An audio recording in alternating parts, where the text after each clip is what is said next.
No, I don't wanna play no games. No, I don't wanna hear your promises. You do you and I'll do me. That's just the way it is. Boom.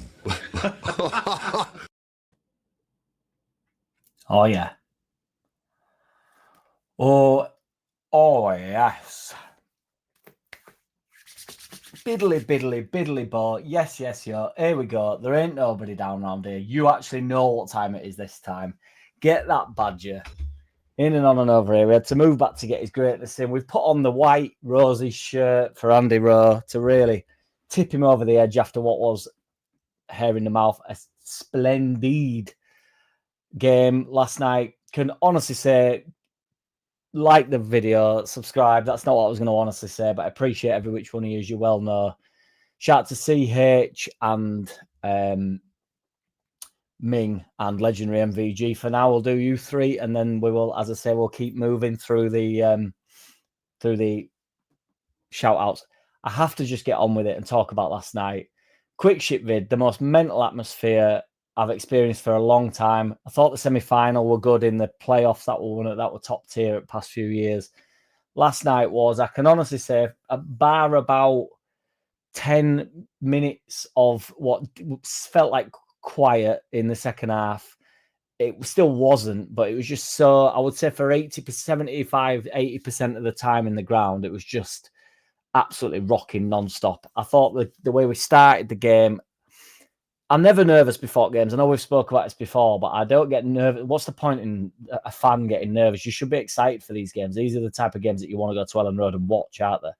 You know, there is a bit of gravity to it because obviously, you know, any club that come here, you sort of go, well, it's Everton, and I'm not bigging Everton up too much. I thought they were relatively poor last night due to what we did to them, in fairness. But, you know, it's just proper Premier League sides out there. You know, it's, you really like, normally, no disrespect at Championship, but I'm not really looking at the other team shit. I'm not really bothered. It's like we turn up, I'm expected to win.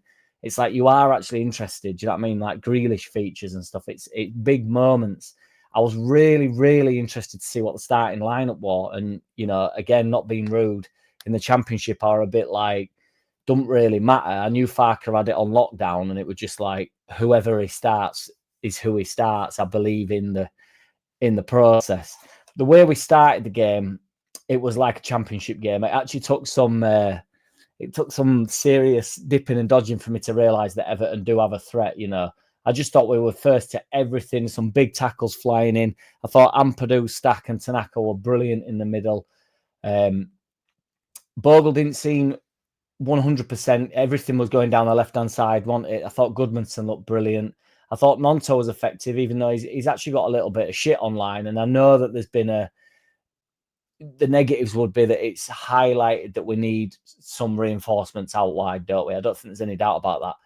I must say that I thought Parisley's link-up play would bang on. I honestly thought he looked sharp, he looked fast. Every time it hit him, he was holding it up, just one-touch stuff, laying it off, popped it into Goodmanson a couple of times, laid it out wide for oncoming runners and stuff, you know, just all really fast one-touch stuff. I thought Metcha, when he came on, looked really good. He offered something different. He's a big handful, isn't he? I thought Struick were excellent, to be fair to him. I thought Rodon were really strong. Ampadu flying into challenges. I thought Ampadu had been done. I thought he'd really hurt himself, to be honest. But obviously, you know, precautionary. But hopefully, I've not actually heard Farker's interview, whether so if somebody wants to noise me up, because I've been partying the night away. But one thing that was clear was Ampadu and Gruev are clearly going to share that holding role, aren't they? And then it will be between Stack, Tanaka, and Longstaff for the middle two. I felt a little bit for Longstaff on the basis that I thought Tanaka could have come off 10 minutes prior. But obviously with the injury or with the problem with Ampadu, I think Gruev, then he didn't want to overly change the middle. But I'm glad Longstaff got on for some minutes. I'd have to say that Ramazani's day is done with Farker. I cannot see really a way that he gets back in when Aronson and Harrison come on before him. I think the future looks pretty bleak for him. I don't think Farker fancies him. But ultimately, you know, you go and get the victory, you go and get the result, don't you? I thought we nullified them in the first half. Second half, they showed that they are actually a Premier League side, you know, and just the way that one thing I said to my brother during the first half, it's like one thing that we're going to get is even if we turn up with that intensity, the other team aren't going to shit the pants, are they? They're not going to drop a moolie. Do you know what I mean? They're not. they're not going to worry about it. It's just like, well, just ride it out. They're used to that level of intensity, aren't they? It's not the flip of that is though, like Everton, every time they got on the ball, I know they wasn't playing expansive football, but they wanted to be a threat. So it was kind of there's going to be moments for us when we're up against it a little bit, and the tables are sort of reversed, and that's where James will maybe have his game and Bogle will have his game down the right hand side. It works for us down the left hand side because Goodmanson's, them two are tidy little players, aren't they? As Bogle and James are, but Nonto's much more on the ball on the edge of the box, and James is much more let's get in behind, let's have a run, which he did try a few times. I thought we switched it up quite a fair bit. I thought there were a few balls clipped forward. Peri Sauce doesn't look to be the best on the ball, in my humble opinion. You never know that might change. It might just be, I've said it before, but I think sometimes they over-egg the stewarding of the ball. They overplay it, and there's just no need for him to hang on for the ball. But it was just chonking a few, wanting, I don't know, hacking at a few. But it is what it is. He caught a few, didn't he? Saved a couple of made a decent save, what have you. So, that's all we're really bothered about out with front corners and stuff. I thought we looked strong all round the pitch. Thought we were, apart from that sort of 15, 20 minutes of them getting into the second half, I thought the first half were all ours. The penalty needs talking about, doesn't it? I'm honestly couldn't care less, and I think we've had the rough more than we've had the rub of the green. So I can sort of see an argument for both ways, really. I think he's not led with his arm, but he's gone down with his arm, and his arm's not out, but he's moved his arm into it, even though it's close to his body. So I can sort of see the yin and the yang. Ultimately, and it's rare that I actually think Carragher's a good pundit, but Carragher said for him to get out of the way of it, which I think is wild. If he gets out of the way of it and leaves it up to Pickford, I think he gets absolute pellets for getting out of the way of the ball. That's a new one. I've not heard of that one. I think he has to go and make some sort of movement towards it. But I know, well, what are your thoughts on it? I'll take it. And the VAR in there, I can't help it. I think it adds a bit of tension me. I know everybody moans about it, but it's like you don't really know what's going on the ground. It's like, oh my God. The referee seemed to take an age to give the decision, didn't he? There's also, he told Moyes at the end of the game that it wasn't him that gave the decision, so I'm not 100% certain who gave it. It must have been Lino. Although the Lino, like always, never want to make a decision, what the videos... the referees I don't think the standard raises that much from Championship, does it? I think we're quite used to the level of refereeing. But as we well know, I don't moan about the referees. You got to do more, and that's what we did.